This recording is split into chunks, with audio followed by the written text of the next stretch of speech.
Speech విన్నప్పుడు మాత్రం మామూలుగా ఉండదు sir. Over to you. Thanks అండి.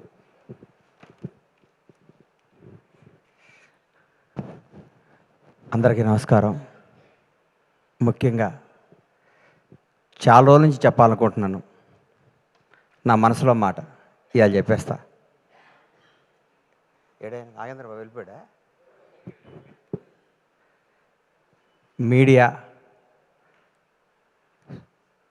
మీడియా మిత్రులంటే మన హృదయాన్ని, మన జీవితాన్ని ప్రజల వద్దకి తీసుకెళ్ళి వీళ్ళు ఇదిరా బాబు అని చెప్పి, ఒక పోలీసు వాళ్ళకి హాలిడే ఉండదు, అలాగే ఈ మీడియా సోదరులకు కూడా మేము పండగ రోజు ఓపెనింగ్ పెట్టుకుంటే పండగ రోజు పరిగెత్తుకుంటూ వస్తారు. మా ఇంట్లో ఏ రోజు మంచి రోజు అయితే మీకు అదే రోజు మంచి రోజు అని కెమెరాలు వేసుకొని పెన్ వేసుకొని పరిగెత్తుకుంటూ వచ్చి మా న్యూస్ని కొన్ని కోట్ల మందికి చేరవేసే, మా ఒక మంచిని చెడుని అందరికీ చేరవేసే మీడియా సోదరులు అందరికీ నా హృదయపూర్వక పాదాభివందనాలు. మీరు లేనిది ఎవ్వరూ లేరు. మిమ్మల్ని ఇసుక్కున్న అవన్నీ అబద్ధాలు. ఒక ఉదాహరణ నేను చెప్తా. ఎస్వి కృష్ణారెడ్డి గారు నన్ను వినోదంలో చిత్రంలో పరిచయం చేసినప్పుడు శ్రీకాంత్, శివాజీ రాజా, ఉత్తేజ్ తదితరులు అనేసారు. నా ఫోటో కూడా పక్కన పెట్టి 2 రోజులు నిద్రపట్టలేదు, నా పేరు వేయలేదు అని.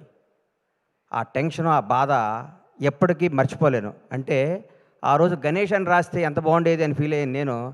అప్పుడు కుమారస్వామి గారని ఒక రిపోర్టర్, అన్న కుమారన్న నా పేరు ఎందుకు రాలేదు అని అడిగా ఫోన్ చేసి. సారీ గణేష్ మర్చిపోయాను అన్నాడు. మీరు మా మీద కోపం వచ్చి ఒక్కరోజు పెన్ డౌన్ చేస్తే మాకు వణుకుతాయి కింద. మీ పవర్ అది, మీ గొప్పతనం అది. మీ అన్నీ మర్చిపోతారు. మేము మామూలు అసిస్టెంట్ డైరెక్టర్లుగా, చిన్న చిన్న ప్రొడక్షన్ మేనేజర్లుగా మాతో ఫ్రెండ్షిప్ చేసి మా స్థాయి పెరిగినప్పుడు కూడా మాకు అదే విధంగా గౌరవించే మీ అందరికీ మీ రుణం తీర్చుకోలేంది, మీ విలువ మేము వెలకట్టలేంది. ఎప్పుడు మీడియా సపోర్ట్ మా ఇండస్ట్రీ మీద ఉండాలి, మా నిర్మాతల మీద ఉండాలి. మేము తీసిన సినిమాని మీరు జనం దగ్గర తీసుకెళ్ళడానికి మీరు వారదై, అంబిక అగరబత్తి లాగా భక్తుడికి భగవంతునికి లాగా సినిమాకి జనానికి మధ్య నుండి వారధులు మీరు, సారథులు మీరు. ఎప్పుడు మీ మీ చల్లని చూపు మా సినిమాపై ఉండాలి. మా నిర్మాత శ్రేయస్సు కోరుకుని మీ అందరికీ మా హృదయపూర్వక కృతజ్ఞతలు. తెలుసు కదా, చిరంజీవి గారు స్వయం కృషి చేస్తాడు, మొఠా మేస్త్రి చేశారు. వెంకటేష్ బాబు బొబ్బిల్ రాజా చేశాడు, చంటి చేశాడు. నాగార్జున గీతాంజలి చేశాడు, శివ చేశాడు. సిద్ధు జొన్నలగడ్డ డీజే టిల్లు చేశాడు, తెలుసు కదా చేశాడు. ఇరగ్గొట్టేశాడు సిద్ధు. జోష్ సినిమాలో ఏ అడ్రస్సు లేకుండా, ఏ కేరఫ్ లేకుండా, ఏ బ్యాక్గ్రౌండ్ లేకుండా, ముందు ఎవడో వెనకెవడో లేకుండా నేను నటుడిని అవుదామని ఇండస్ట్రీకి వచ్చి జోష్ సినిమాలో చిన్న వేషం కోసం తప్పించి సిద్ధు ఈ సినిమా తర్వాత నేను చెప్తున్నాను, డైరెక్ట్గా రవితేజకి ఆల్టర్నేటివ్ ఎవరా అనుకున్నాను. రవితేజకి ఆల్టర్నేటివ్ అవుతావు సిద్ధును. నిజంగా చెప్తున్నాను. నువ్వు రాబోయే 20 ఏళ్ళు నువ్వు ఇదే క్యారెక్టరైజేషన్స్తో ముందుకు వెళ్ళిపోతావు. ఈ మధ్య కుర్రాళ్ళ నిన్ను కానీ, తేజ సజ్జాను కానీ మిమ్మల్ని అందరూ చూస్తుంటే ముచ్చటేస్తుంది. కొత్త జనరేషన్ అదిరిపోద్దురా ఈసారి. ఈ కుర్రాళ్ళందరికీ 20 ఏళ్ళు, 2 దశాబ్దాల పాటు మీరు ఇండస్ట్రీని అద్భుతమైన సినిమాలు ఇవ్వడానికి పుట్టిన స్టార్ కిడ్స్ మీరు అందరూ. మీ అందరిని చూస్తుంటే ముచ్చటేస్తుంది. నువ్వు ఎన్నుకున్న కథ. నేనైతే నిర్మాతగా ఈ సినిమా నేను తీయను. హ్యాట్స్ ఆఫ్ టు విశ్వ గారు. దమ్ము కావాలి సినిమా తీయడానికి. నీరజ ఈ అమ్మాయి ఫస్ట్, ఎందుకంటే కోనాగారి చెల్లి అయితే నాకు చెల్లెలే. ఎందుకంటే నా భాషా సినిమాలో నా అమ్మాయి ఇండస్ట్రీకి రావడం జరిగింది. ఆ సినిమా నేను నిర్మాతని. ఆ సినిమా వస్తే కోనాగారిని అడిగా, ఏంటి కోనాగారు అంటే, మా చెల్లెలు అన్న అమెరికా నుంచి వచ్చింది. ఈ అమ్మకు వీళ్ళ నాన్న, వీళ్ళ ఫ్యామిలీ ఏంది, ఈ అమ్మాయి ఇండస్ట్రీలో ఏంటి అనుకున్నా. ఆ అమ్మాయికి ఉన్న ఫ్యాషను, ఆ అమ్మాయికి ఉన్న టేస్ట్, ఆ రోజుల్లోనే ఆతృత, తపన, ఈ డ్రెస్ అయితే బాగుంటుంది. ఒక 10 రోజుల్లోనే కాజల్కి బెస్ట్ బడ్డీ అయిపోయింది. కట్ చేస్తే ఇండస్ట్రీ హీరోయిన్లు అందరూ ఈ అమ్మాయి చుట్టూ తిరిగారు. ఆ అమ్మాయి ఎంత మేధావో, ఎంత ముదురో అప్పుడే చూసుకున్నా. ఈ అందరినీ తనాళం చేసుకొని లౌకికంగా. ఆ అమ్మాయి ఫ్యామిలీ బ్యాక్గ్రౌండ్ వాళ్ళది ఎంత పెద్ద ఫ్యామిలీ, ఎంత పెద్ద కథ. ఆ అమ్మాయి గోల్డ్ స్పూన్లో పుట్టి కూడా తన అందరిలో డౌన్ టు ఎర్త్ ఉండి, అందరినీ ఆలోచించుకుంటూ, అందరినీ కలుస్తూ, ఆప్యాయంగా ముందుకు వెళ్ళిపోతూ ఒక డైరెక్టర్ అవ్వటం అంటే మాటలు కాదు ఈ రోజుల్లో. హ్యాట్స్ ఆఫ్ నీరు.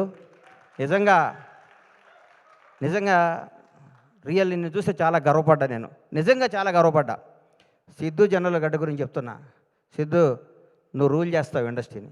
నిజంగా చెప్తున్నా. నువ్వు ఎన్నుకున్న డైలాగ్ డీజేటీలు, ఇప్పుడు కోనా గారు చెప్పారు కదా, నేను కూడా నువ్వు వన్ డే వండర్ అనుకున్నా. బై గాడ్ చెప్తున్నా. ఈ అబ్బాయి మామూలుగా ఆ సినిమా కొట్టాడురా, అన్నిటికీ ఏం తమాషానా, ఏం డాడీ అక్కడేళ్ళు ఇక్కడేళ్ళు అంటాడు, ఇది అయిపోద్దురా, ఇది బోరు కొట్టేస్తారు అనుకున్నా. ఒక్కసారి ఒక ఫేస్ టర్న్ ఇచ్చావు కదా, ఈ కొత్త షేడ్ చూసావు కదా, నువ్వు యాక్టర్, నువ్వు real actor, great actor, wonderful actor. నీకు అద్భుతమైన ఫ్యూచర్ ఉంది సిద్ధు. నువ్వు చేసే ప్రతి నిర్ణయం నువ్వు చేసే సెట్ అన్నపూర్ణం సీన్ చాలండి ఈ సినిమాలో ఇరగొట్టేసింది.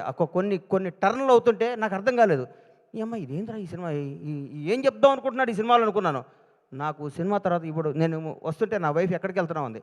తెలుసు కదా ఫంక్షన్కి వెళ్తున్నాను, రవి ఫోన్ చేశాడు వెళ్తానంటే ఏం సినిమా బావా, ఎంత మంచి సినిమా, ఈ మధ్యకాలంలో అట్లాంటి సినిమా చూడలేదు, నిజంగా యూనిట్ అందరికీ నా తరఫున కూడా అందరికీ కంగ్రాట్స్ చెప్పమని చెప్పింది. చూడన ప్రతి ఒక్కళ్ళకే చెప్తున్నా, లవ్ చేసుకునే ప్రతి ఒక్కళ్ళకే చెప్తున్నా, కొత్తగా పెళ్ళైన ప్రతి ఒక్కళ్ళకే చెప్తున్నా, ప్రతి ఒక్కళ్ళకి ఈ సినిమా తప్పకుండా చూడండి. ఇట్లాంటి సినిమా సూపర్ హిట్ చేయాలి.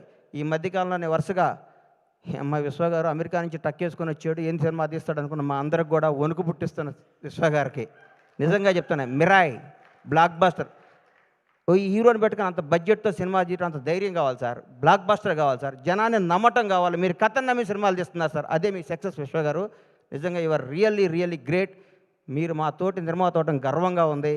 అట్లాగే మా తమ్ముడు ఎస్కే ఇప్పుడే చెప్పాడు, అన్నా నువ్వు రా అన్నా అని. నేను బ్లాక్ బాస్టర్ ఇచ్చే బ్రేక్ ఇచ్చా, ఇప్పుడు మొదలవుద్ది కొత్త సెకండ్ హాఫ్. టెంపర్ లాంటి బ్లాక్ బాస్టర్ ఇచ్చి ఫ్లాప్తో నేను బ్రేక్ ఇలా బ్లాక్ బాస్టర్తో బ్రేక్ ఇచ్చా, ఇక మొదలవుద్ది సినిమా అని నేను చెప్తూ మీ అందరికీ చెప్తూ మీ ఆశీస్సులు కోరుకుంటూ ఇంత సూపర్ హిట్ సినిమాలో యాక్ట్ చేసిన టీం అందరికీ, మన హర్ష కొద్ది లావు దగ్గర పేరు మర్చిపోయావు అనుకోబాక, హర్షకి అందరికీ కూడా ఆల్ ది బెస్ట్ చెప్తూ ఇట్లాంటి బ్లాక్ బాస్టర్ సినిమాలు ఇంకా ఎన్నో తీయాలని మనస్ఫూర్తిగా పీపుల్స్ మీడియా అధినేత మా విశ్వ గారిని విష్ చేస్తూ ఈ అవకాశం ఇచ్చిన మీ అందరికీ నా హృదయపూర్వక కృతజ్ఞత తెలియజేసుకుంటూ సెలవు తీసుకుంటాను. Thank you sir. శశి, నువ్వు ఏ సినిమా పట్టుకున్నా ఈ మధ్య బ్లాక్ బాస్టర్ అవుతుంది. ఈ మధ్య నువ్వు ప్రతి ఆడియో ఫంక్షన్కి వచ్చి నువ్వు మాట్లాడుతుంటే నేను చూస్తే ముచ్చటేస్తుంది శశి. కాకర్ల శ్యామ్ గారు మీ అందరికి కూడా ఆల్ ది బెస్ట్ చెప్తూ ధన్యవాదాలు తీసుకోండి. Thank you sir. స్టేజ్ మీదే ఉండండి సార్. ఐ రిక్వెస్ట్ మీరు స్టేజ్ మీద ఉండాల్సిందిగా. అండ్ ఐ రిక్వెస్ట్ శశి గారు ప్లీజ్ జాయిన్ ద స్టేజ్ అండి.